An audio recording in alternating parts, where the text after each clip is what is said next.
y'all.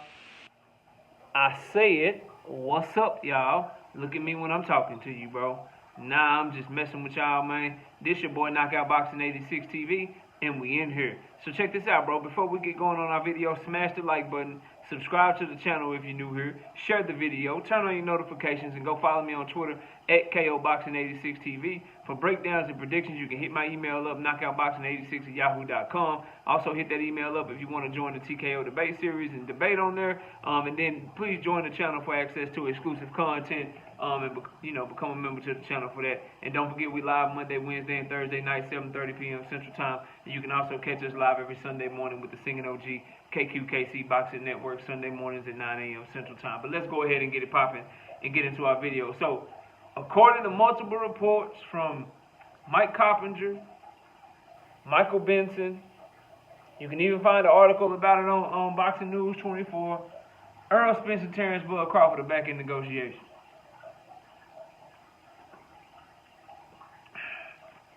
Those are the reports.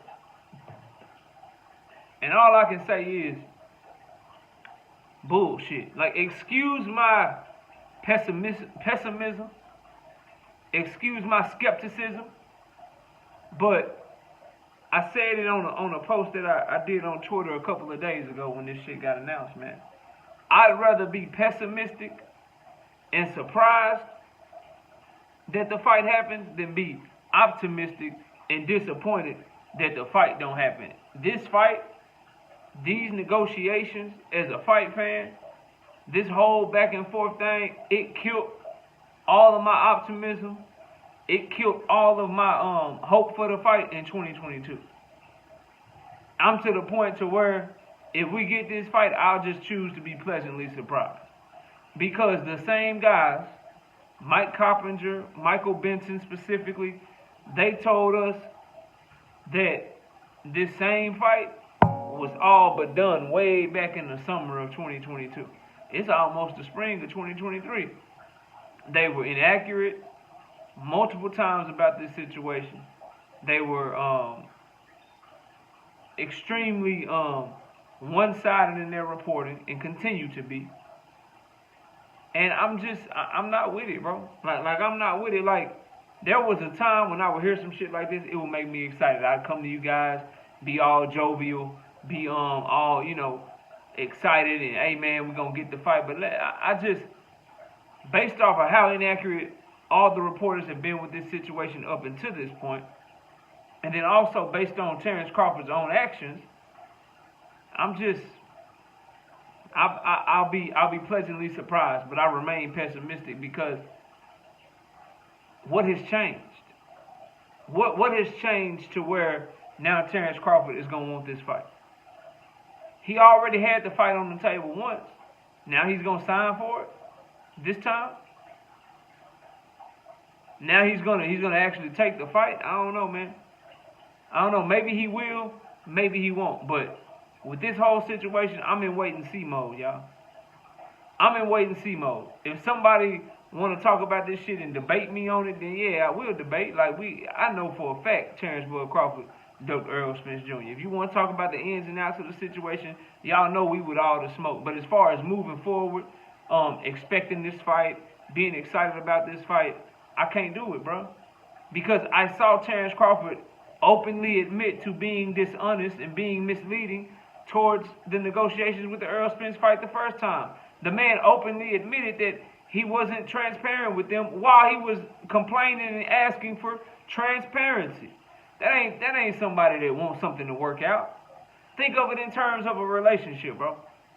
If you're in a relationship and you ask your partner for something that you or yourself are unwilling to give, how do you want to make that shit work? If you ask for respect but are extremely disrespectful, how can you expect for that shit to work out? If you ask for faithfulness but you are extremely unfaithful, how can you expect for that shit to work out, bro? It's basic common sense.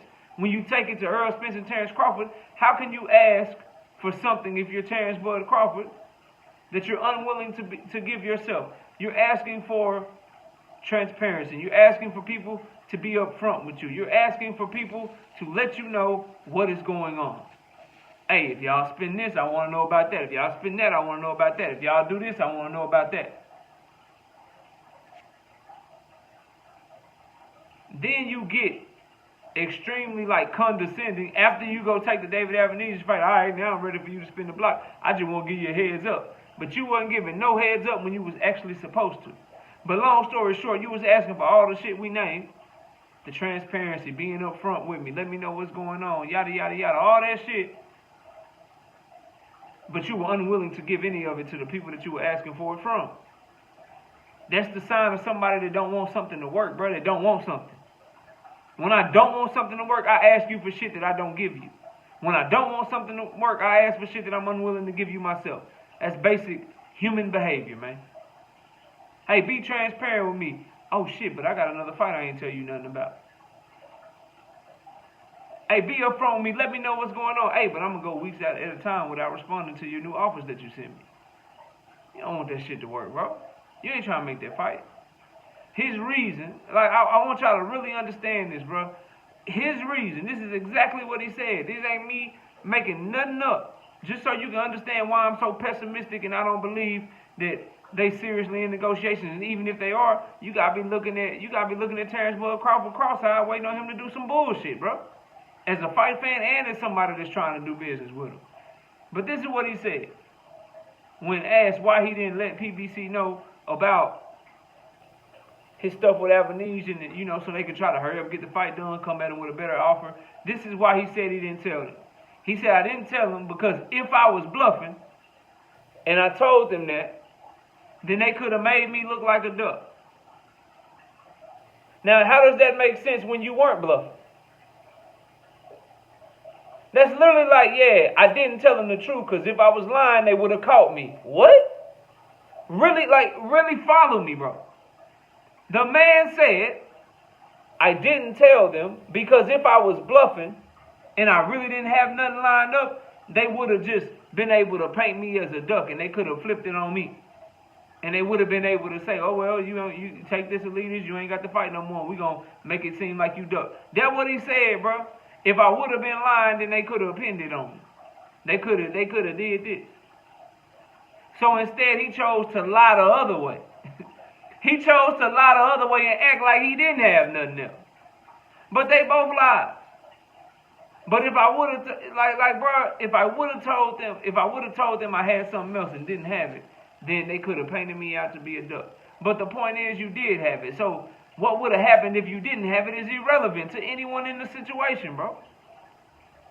Because if you would have told them that you had to fight and that they needed to come better, and then they didn't come better, and you had to take the other fight because they weren't willing to come with a better offer, then it would have been on them and everybody would be blaming them. We'd be making videos about how they didn't really want the fight. But instead, you didn't tell them because if you were lying, then it would have been something else. But you wouldn't have been lying if you told them the truth, that you had something else on the table. This is the person that we're dealing with, bro. So even if they are, I don't believe that they are, but even if they are back in negotiations, bro. The mere fact that they have to go back into negotiations in the first place lets you know that you're dealing with an unsavory, untrustworthy negotiator in Terence Crawford. Because if you agreed to everything in the first place, why do they have to go back to negotiations? The man says he agreed to everything. Stephen Espinoza said, hey man, it was probably some unleft issues that, you know, we couldn't work through with Terence Crawford. So they saying one thing, Bud saying another. But Bud is like, I agreed to everything, and he ain't came off of that yet. His fans ain't came off of that yet. But if you agree to everything, what's the need to renegotiate for? Basic common sense. So that's my two things. I don't believe they back in negotiations. And I still am very skeptical, and I don't believe this fight is going to work itself out and happen for two reasons. Reason number one, the people that's reporting this shit and telling us this shit, they like meteorologists, bro. They like weathermen. They can just tell you that it might be raining. They have no accountability. Mike Benson, Mike Carpenter, Dan Raphael, all these dudes, man, everybody reporting on boxing that you consider a journalist. All they got to do is get in front of the Twitter, get in front of a computer and type some shit. All they got to do every day is just tell you that it might be raining like a weatherman.